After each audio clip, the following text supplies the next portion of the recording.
Well, we've got things mocked up here, and even after relieving this area down in here, now that I have everything put together, you can see that I have minimal clearance there in the front. And I particularly put all this together because I wanted to make sure that this modification down here was actually going to do the job. It does. We cleared this. Now I have an issue here. And part of the reason I have an issue here, which I didn't have before, is because I had another nut in here that spaced this out further away, about like that, which would have given me plenty of clearance. But I want to put this back in because part of my problem last time when things broke was because of that spacer. It didn't keep things tightened up the way it should be. And so what I'm proposing to do is, I have already marked it here. I'm going to put a notch in this pipe, and I'm going to cut it all the way through, almost all the way through, and I'm going to then bend at the cut, which will essentially pull this out like this end will go back in like that, and that'll give me the added clearance that I need there. I don't want to grind any more away here. I did quite a bit, as you can see already, and that's the reason for doing mock-ups, you know.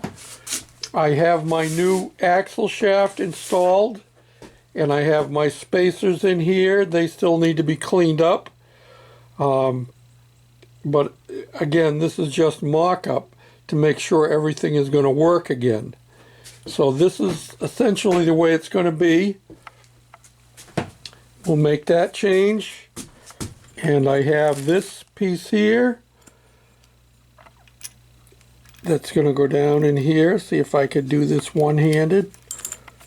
And I'm doing it backwards. Well, anyway, the idea is that this will be my idler down underneath here. Okay, I've taken out 3 lengths so that it's fairly tight, but it still has enough slop in it, you know, that we can't deal with that. We got to have it tight. And if I could, I would take out 1 more link, but there's not quite enough room. And as it is, we had to put in a half link because I had one inside link and one outside link a whole tooth away. So you have to use a half link, as you can see right there. And they use cotter pins to hold them together. So that's that setup. So I'm going to make this modification, and then I'll bring you back and we'll see how that works out. You can see I have more clearance there now, but I still need more. And what I'm going to do, I've just marked it, and I'm going to cut it through till that next part of the line, and then I'll be able to close that up entirely. And it's started to close, but not completely yet. So we'll be able to close that up entirely, and then that'll give us even more clearance. Hold on to your hat.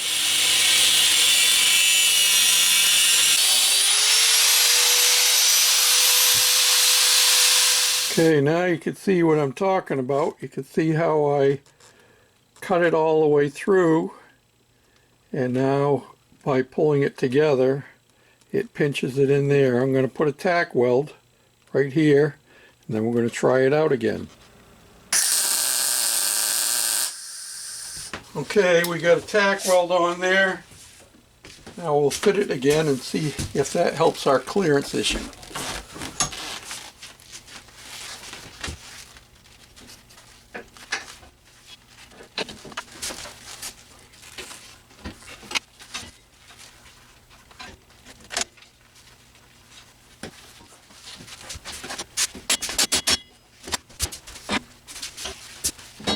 All right, now let's take a look and see what we can see. Now look at our clearance. Plenty of clearance down in there now. What do you think of them apples, hey? Lots of clearance. So I just got to finish welding that tube around, do a little grinding, and this part will be ready for paint almost. I see a few things that I want to take care of. I got to do a little filler in here to make this more of a smooth transition. And I think I'm going to cut back on this point here some more so that don't look so gompy like that. Yeah.